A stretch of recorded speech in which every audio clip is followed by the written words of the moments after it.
Patuloy pa rin pong epekto ng easterlies o yung mainit at maalinsangang panahon sa malaking bahagi po ng ating bansa na siyang sasamahan lamang ng mga pulu-pulong mga paulan. Habang simula po mamayang hapon, magsisimula yung epekto naman ng Intertropical Convergence Zone or ITCZ. Ito yung linya kung saan nagsasalubong po yung hangin simula po sa may northern and southern hemispheres. Kaya taasahan na po yung mga cloudiness sa may eastern portions ng Visayas and Mindanao simula mamayang hapon po yan. Samantala, base naman sa ating analysis, wala pa rin tayo nakikitang bagyo na mabubuo sa loob ng ating Philippine Area of Responsibility hanggang sa simula po ng Holy Week. Ngayong araw po, dito sa malaking bahagi ng Luzon, patuloy pa rin ang improved weather conditions. Halos katulad ng weather conditions po as yesterday, epekto pa rin yan ng easterly. So maraming lugar ang magkakaroon ng maaraw na panahon at sasamahan lamang po ng minsan makulimlim na panahon, lalo na po sa dakong hapon hanggang gabi. At sasamahan din ng mga pulu-pulong mga paulan or pagkidlat pagkulog, lalo na sa may eastern section ng Luzon.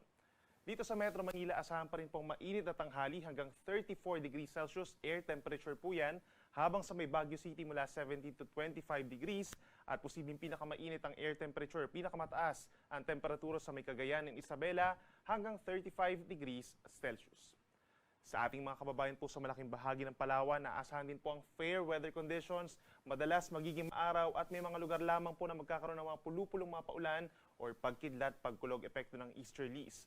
Habang dito naman po sa may silangang parte ng Visayas, asahan ang makulimlim na panahon umaga hanggang tanghali at sasamahan na yan ng mga pag-ulan pagsapit po ng hapon hanggang sa gabi dahil po yan sa Intertropical Convergence Zone, yung banggaan nga po ng hangin.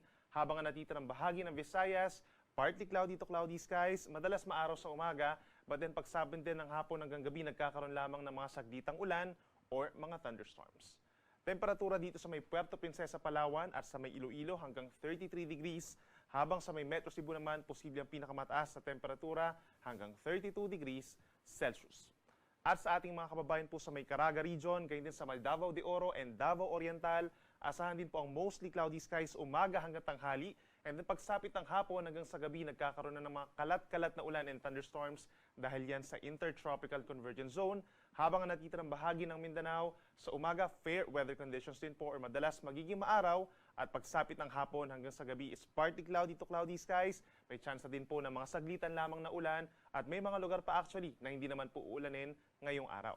Temperatura natin sa Zamboanga City hanggang 32 degrees, habang for Metro Davao hanggang 33 degrees Celsius.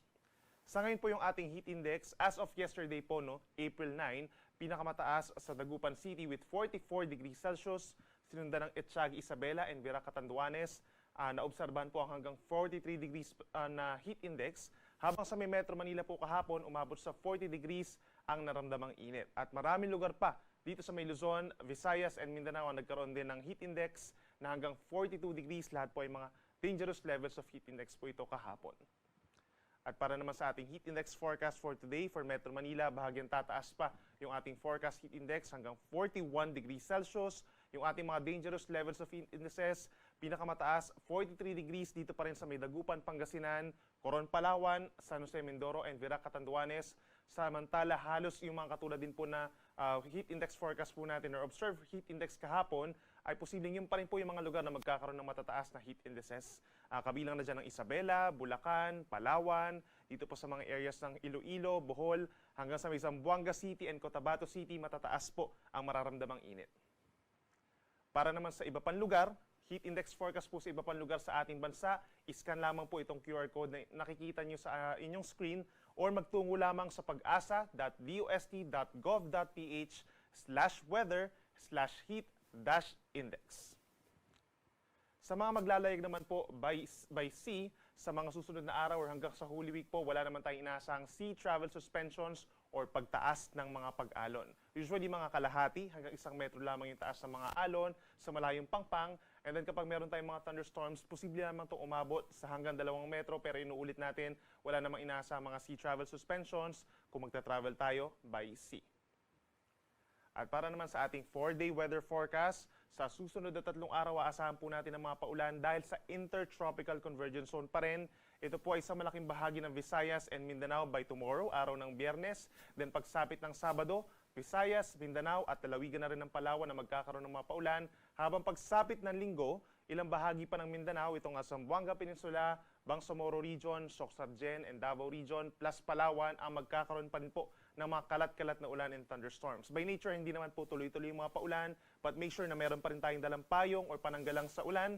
Mag-ingat pa rin sa banta ng baha at landslides kung nakatira po tayo dito sa may Visayas and Mindanao, lalo na sa mga bulubundukin ng mga lugar, at lagi tumutok sa ating mga updates. Kabilang rin dyan yung mga mamamasyal po over this weekend dun sa mga nabanggit natin na lugar.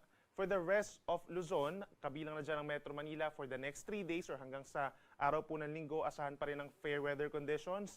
Madalas magiging maaraw, kaya ibig sabihin magiging mas mainit pa at maalinsangan ng panahon at sasamahan lamang yan ng mga saglitang ulan or mga thunderstorms na usually nagtatagal ng 1 hanggang 2 oras. Improved weather conditions naman ang mararanasan pagsapit ng Holy Monday. At meron pa rin tayong mga pulupulong mga paulan or pagkidlat pagkulog, lalo na dito sa may eastern sides ng Visayas, Mindanao at timog na bahagi din ng Mindanao.